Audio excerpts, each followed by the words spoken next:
우리가 잘 아는 이스라엘의 가장 위대한 왕이죠. 다윗이 우리아의 아내 밧세바를 취했던 사건은 다윗의 삶에 있어서 가장 치명적인 죄악이 될 것입니다. 남의 아내만 취한 것이 아니라 자기의 그렇게도 충성스러웠던 그 우리아를 자기 자신의 그 행위가 들통날까 봐 전쟁터로 내어보내서 자기 손에 피를 안 묻히고 죽게 했던 다윗의 그러한 행동은 평소에 다윗이었다고 한다면 결코 있을 수가 없었던 가장 야비하고 가장 잔인한 그러한 죄악이 될 것입니다. 자기 손으로 직접 죽이지 않았으니까 아무도 모르고 넘어갈 것이다 라고 생각했던 것을 하나님께서는 기억하셨지요. 그리고 선지자 나단을 보내서 이런 이야기를 합니다. 한 마을에 소와 양이 심이 많은 한 부자가 살았고 또 그 옆에는 암양 한 마리를 자식과 함께 딸처럼 키우는 한 사람이 살고 있었습니다. 그런데 어느 날 양과 소가 심이 많은 그 부자의 집에 손님이 찾아왔습니다. 손님이 찾아왔는데 이 양과 소가 심이 많은 부자가 자기의 양을 잡지 않고 그 양을 딸처럼 키우고 있는 그 사람에게서 그 양을 뺏어다가 그 양을 잡아서 손님을 대접했습니다. 라고 이야기를 했습니다. 그랬더니 다윗이 그 이야기를 듣고 분노합니다. 저런 천하에 절대로 살려둘 수가 없는 자다. 라고 이야기를 하면서 반드시 죽여야 된다. 그렇게 이야기를 하고 또 그 다음에 그 사람이 손해를 입었던 양은 4배로 갚아줘야 될 것이다. 라고 이렇게 이야기를 해요. 그러자 선지자가 이렇게 이야기를 합니다. 그 사람이 바로 왕이십니다.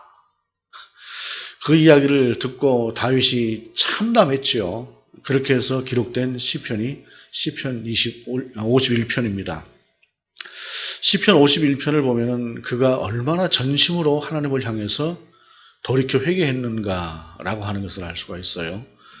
그리고 나서 하나님께서는 다윗의 죄를 용서하십니다. 용서하신다고 해서 그냥 용서하시는 것이 아니라 그의 죄에 대한 값은 철저하게 지불을 하되 그러나 그를 하나님의 사람으로 끊어버리지 않는 그러한 용서를 그에게 해주시는 것이죠. 다윗은 분명히 왕 중에 가장 위대한 왕이고 가장 아름다운 성군이었습니다. 다윗의 마음이 그때 그런 자는 절대로 용서할 수 없었다라고 했던 그 분노는 사실 다윗이 가지고 있는 진정한 마음의 한 분노였을 것입니다. 그런데 그 자신이 자신이라고 하는 사실을 자신도 모르게 잊어버리고 살았던 것이 문제인 것입니다. 오늘 본문은 마음이 청결한 사람은 복이 있다. 그들이 하나님을 볼 것이다. 라고 이야기를 합니다. 마음이 깨끗하다, 청결하다 라고 하는 이 말을 이해하지 못하는 사람은 없을 것입니다. 그런데 가만히 우리가 우리 자신을 돌아보면서 우리 주위에 그런 사람이 있을까 하고 돌아보면 사실 또 그렇게 쉽게 떠오르지 않는 것도 이 마음이 청결한 사람의 이해라고 할 수 있을 것입니다. 어찌되었든 간에 다윗이 그렇게 기도하면서 그 자기의 죄악을 하나님 앞에 고백하면서 기도했던 기도 중에 이러한 마음이 있어요. 이런 기도가 있어요. 내 속에 정한 마음을 창조해 주십시오. 그리고 내게 정직한 영을 새롭게 해 주십시오. 라고 기도합니다. 내 안에 정한 마음, 정결한 마음, 깨끗한 마음을 창조해 달라고 기도를 해요. 그러니까 잘 잃어버렸다는 것입니다. 하나님의 도우심이 없으면 내가 이 정결한 마음, 정한 마음을 회복할 수가 없습니다. 라고 하나님 앞에 고백하고 있는 것이에요. 그렇게 고백하는 이유는 청결한 마음이 아니면 그가 하나님 앞에 설 수 없고 그가 하나님을 만날 수 없다라고 하는 사실을 적어도 다윗은 알고 있었기 때문에 그렇습니다. 그러면은 마음이 청결하다, 정한 마음이다 라고 하는 것은 어떤 것일까요?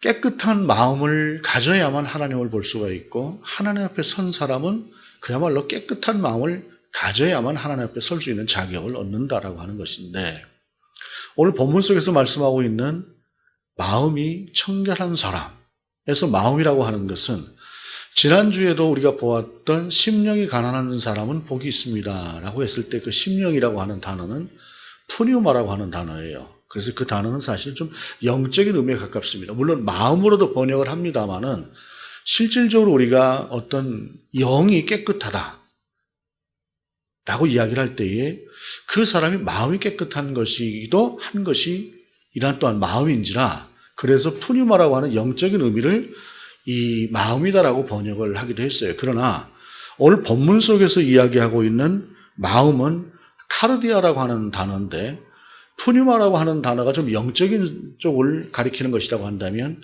카르디아라고 하는 오늘 본문 속에 나오는 이 단어는 우리가 일반적으로 생각하고 있는 우리의 마음을 이야기합니다.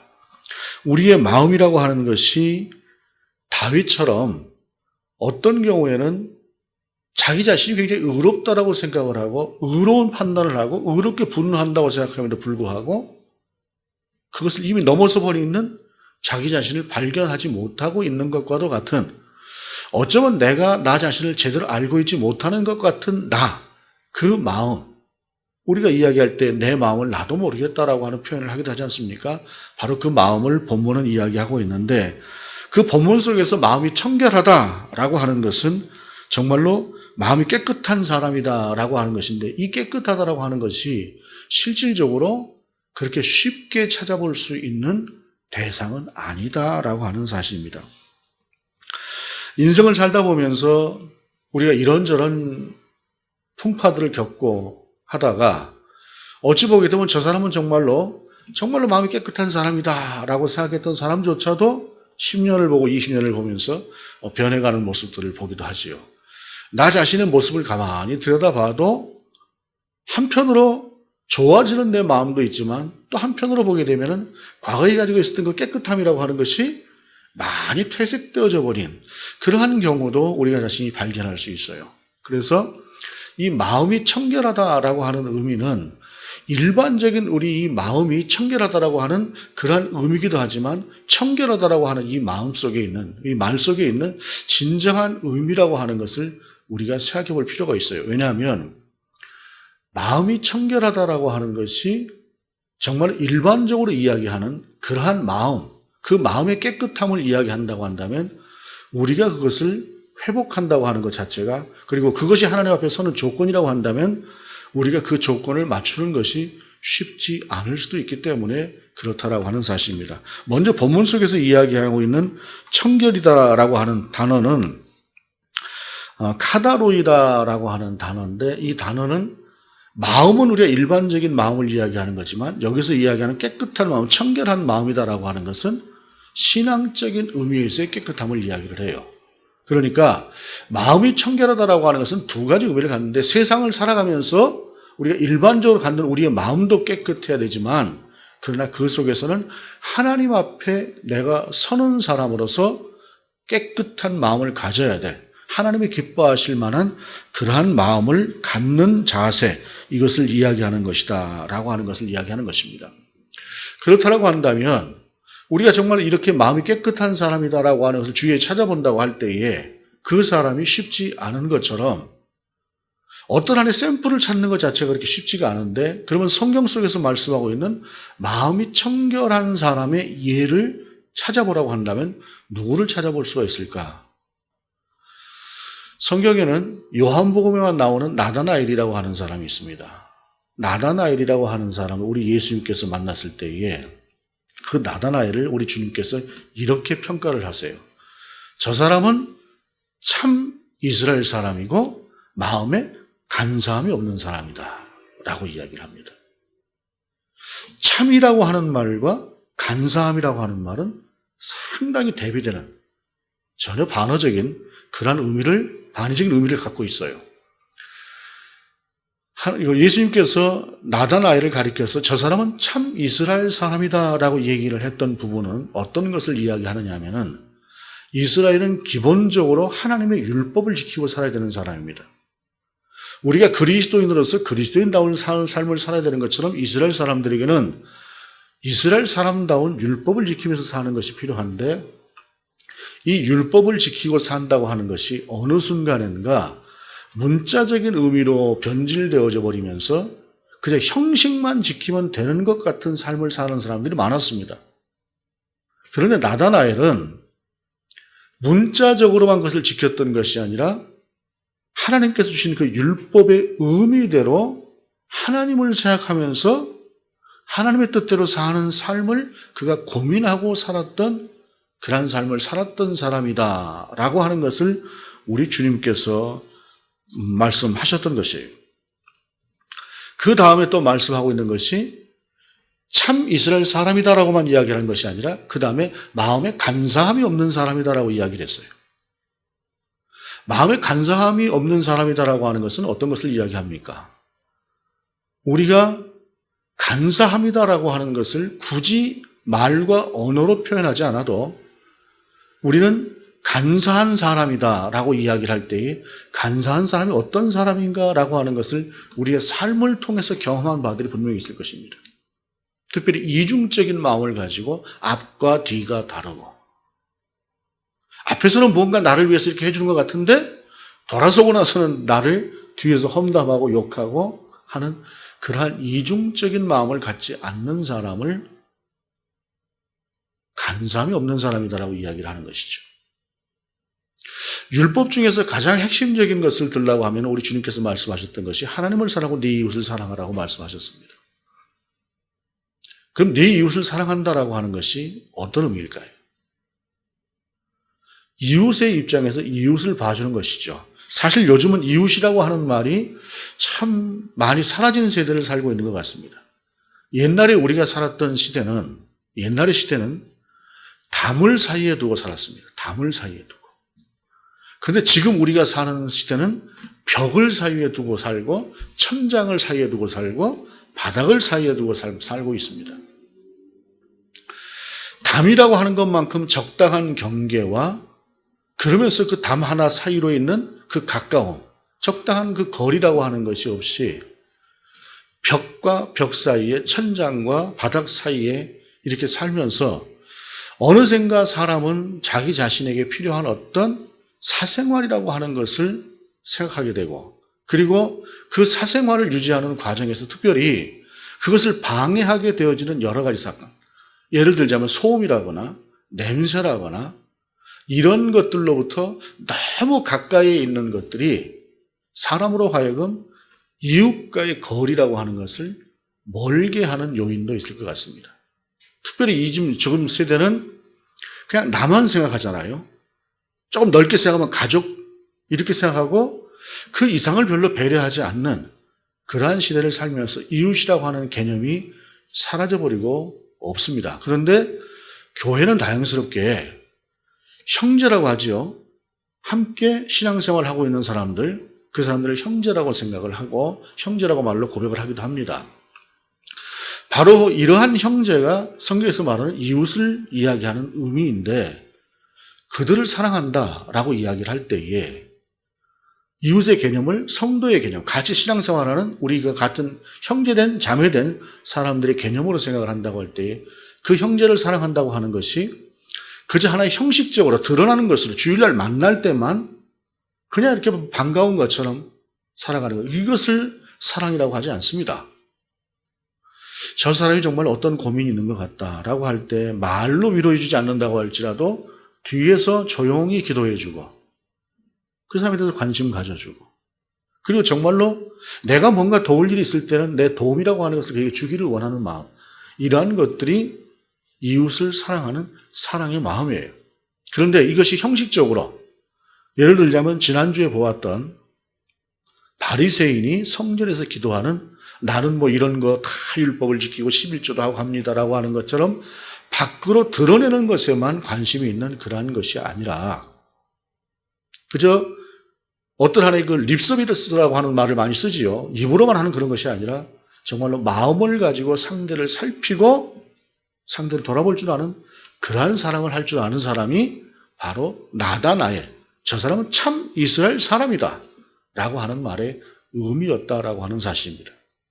그리고 또한 그의 마음은 이중적으로 뭔가 행사하고 앞과 뒤가 다르고 또 간사하게 무엇인가를 속이고 하는 그런 사람이 아니라 정직한 마음을 가지고 살아가는 사람이다 라고 우리 주님께서 나다나엘을 평가하셨던 것과 같은 그러한 평가가 바로 본문이 말씀하고 있는 마음이 청결한 사람의 모습이다라고 하는 사실입니다.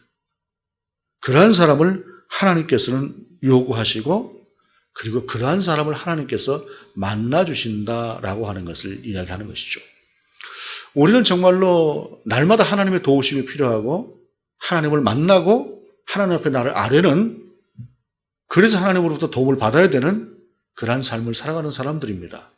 그러기 위해서 우리에게 필요한 것은 반드시 마음이 청결한 사람, 하나님 앞에서 정직한 마음을 가지고 있는 것, 이것이 필요하다라고 하는 것을 본문을 우리 가운데 전하고 있습니다. 특별히 본문은 하나님을 볼 것이다 라고 하는 말씀을 전하고 있어요. 하나님을 본다라고 하는 말이 지금 우리의 시대에는 사실 굉장히 좋은 의미처럼 사용되어지고 거리낌이 없는 그러한 언어로 사용되고 있습니다. 그런데 오늘 본문의 말씀 마태복음 자체가 가지고 있는 특징은 바로 유대인을 대상으로 해서 쓰고 있다라고 하는 의미에서 하나님을 본다라고 하는 말은 조금 생각해 볼 여지가 있어요. 그것은 뭐냐면, 예를 들자면 이사야가 성전에서 기도하다가 하나님의 임재를 경험했습니다. 하나님의 임재를 경험했을 때 이사야가 곧바로 그의 입으로 고백한 것은 뭐냐면, 화로다 나여, 내가 하나님을 배워서 이제 죽게 되었다라고 이야기를 합니다. 왜입니까?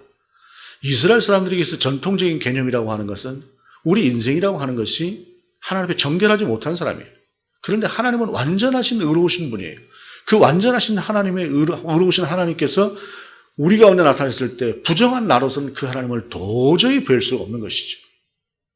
그래서 하나님을 뵌다라고 하는 것은 이스라엘 사람들에게서 두려움의 어떤 사건이다라고 하는 것입니다. 그런데 그런 이스라엘 사람들에게 하나님을 볼 것이다 라고 말씀하고 있는 것이에요.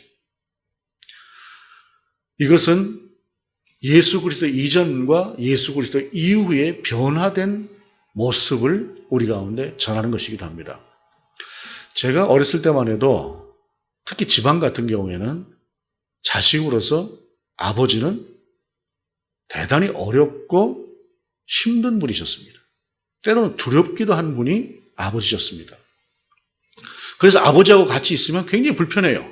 아버지 앞에서는 뭔가 아버지가 원하는 대로 해야 되고, 하다 보니 책이라도 읽는 척을 해야 되고, 숙제하는 척이라도 해야 되고, 또 아버지가 또 뭐라고 말씀하시면은 또 그대로 해야 되니까 이런 것들이 불편해서 그냥 아버지가 나가 계시는 시간이 오히려 자유스러운 그런 시간이기도 했어요. 그런데 서울로 이사를 하고 나니까 서울은 분위기가 좀 다르더라고요. 조금 더 자유로워요. 조금 더 자유롭게. 그런데 지금 시대는 완전히 다르죠. 지금은 아이들이 오히려 엄마보다 아빠를 더 편하게 여기는 그러한 시대에도, 그러한 모습도 우리가 흔히 볼 수가 있는 그러한 시대를 우리가 살고 있어요. 그런데 오늘 본문 속에서 이야기하는 하나님을 볼 것이며 라고 그 말씀을 듣고 있었던 당시의 이스라엘 사람들에게 있어서는 과거의 저와 같은 세대가 아버지를 어려워하고 무서워하고 하던 그러한 시대였다고 한다면, 이제 하나님을 볼 것이며 라고 하는 이 말씀을 듣고 예수 그리스도 이후에, 특별히 오늘 본문이 기록되어졌을 당시에 이 말씀을 들었던 사람들은 그 경계와 그 벽이 깨어지고 그 두려우신 하나님이 아니라 만나고 싶은 하나님, 함께하고 싶은 하나님, 친밀한 하나님으로 그들이 변해 있었다라고 하는 사실을 우리 가운데 보여주는 예수 그리스도 이후에 변화된 이스라엘 사람들의 정서를 반영하는 것이기도 하는 것입니다. 마음이 깨끗한 사람은 바로 그렇게 이제는 두려워하는 하나님이 아니라, 어려워하는 하나님이 아니라, 무서워하는 하나님이 아니라 친밀하고 가까운 하나님으로 이제 그 하나님을 만날 수가 있는 그러한 세상이 되었다라고 하는 것을 이야기하는 것이기도 합니다. 본문이 말씀하시는 것은 마음이 청결해야 또한 하나님을 볼 수 있다는 말이기도 하고, 우리가 하나님을 뵙기 원한다고 한다면 마음이 청결한 사람이 되어야 한다라고 하는 것을 본문은 우리 가운데서 이야기하고 있기도 합니다. 그런데 여기서 이야기하는 마음이 청결한 사람은 누구를 보고 저 사람 마음이 청결한가 아닌가라고 하는 것을 판단하는 판단의 도구로서 우리 가운데 말씀하신 것이 아니라 내가 하나님 앞에서 마음이 깨끗한 사람인가? 나는 하나님을 만날 수 있는 그 깨끗함을 소유한 사람인가? 라고 하는 것을 돌아보는 필요하다라고 하는 것을 우리 가운데 전하는 말씀이기도 하다라고 하는 사실입니다. 시편 24편에 이런 말씀이 있습니다. 여호와의 산에 오를 자가 누구며 그의 거룩한 곳에 설 자가 누구인가? 곧 손이 깨끗하며 마음이 청결하며 뜻을 허탄한 데에 두지 아니하며 거짓 맹세하지 아니하는 자로다. 그는 여호와께 복을 받고 구원의 하나님께 공의를 얻으리니 라고 말씀하고 있습니다. 바로 그런 깨끗함을 우리 주님께서 우리 가운데 원하시는 것이고 그것을 또한 회복할 필요가 있는 것이 지금 이 시대를 살아가는 우리의 모습이기도 합니다. 얼마 전 어떤 자료를 보다 보니까 팬데믹 이후에 예배가 자유롭지 못하고 그런 상황들을 겪게 되면서 그리스도인들에게 영적인 어떤 하나의 슬럼프를 주고 있는 그러한 현상이 조금씩 발견되고 있다고 하는 그러한 통계를 보았습니다. 어찌 보면 잠깐의 시간이라고 하는 것은 우리가 각자의 처소에서 예배를 드리고 하나님 앞에 바로 서지 못하는, 그러니까 열심히 기도하고 하는 그러한 신앙의 행위를 하지 못하는 것이 잠깐은 괜찮을 수 있어요. 또한 어찌 보게 되면 그 시간이라고 하는 것은 주일날 하루 또는 그 교회의 신앙생활이라고 하는, 교회에서의 생활이라고 하는 것에 너무 우리가 지나치게 의존하면서 우리의 영성이라고 하는 것이 마치 온실 속에 있는 것처럼 그러한 영성일 수 있었던 것이 이제는 야생에서도 견딜 수가 있고 야생에도 힘차게 살 수 있는 그러한 신앙으로 바뀔 수 있는 그러한 긍정적인 요소도 있으나, 그러나 하나님 앞에서 보내는 경건의 시간이 적어지면서 그들의 영성이 분명히 한편으로 쇠락하고 있다고 하는 것도 현실이라고 하는 것을 지적하는 그러한 통계고 글이었습니다. 우리가 팬데믹 이전이나 이후나 사실 우리 교회는 큰 차이는 없을 것입니다만은 그럼에도 불구하고 팬데믹의 시대를 통해서 어쩌면 우리가 신앙생활도 제한적일 수밖에 없는 이러한 시대를 통해서 우리는 우리 자신을 돌아볼 필요가 있고, 우리가 하나님 앞에서 정말로 청결한 마음, 다윗이 정한 마음을 창조해달라고 기도했던 그 기도가 필요한 세대를 우리가 살아가고 있는 것은 아닌가라고 하는 것을 돌아보는 그러한 시기가 되어야 할 것이다라고 하는 생각을 하게 됩니다.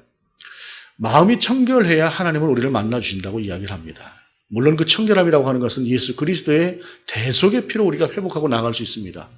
그러나 오늘 본문이 말씀하시는 것은 그것만을 이야기하는 것이 아니라 그 이상으로 하나님 앞에서 우리 자신이 하나님을 향해 있는가, 또한 우리의 마음은 정말로 간사함이 없이 깨끗함을 유지하고 있는가.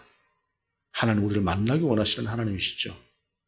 우리를 만나주시길 원하고 우리가 교제하기를 원하시고 늘 가까이 있기를 원하시는 그런 하나님이십니다.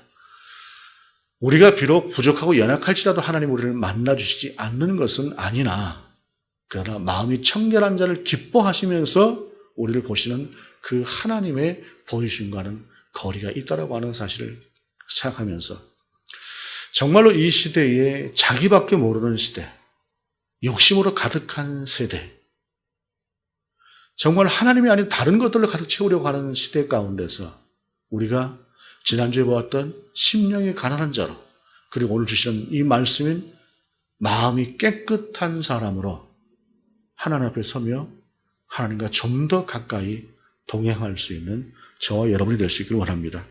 기도하시겠습니다. 하나님, 우리의 마음을 깨끗한 마음으로 정화시켜 주옵소서. 그래서 하나님을 배웠고 살아갈 수 있는 우리가 될 수 있도록 인도하여 주옵소서. 주 예수 그리스도의 이름으로 기도드립니다. 아멘.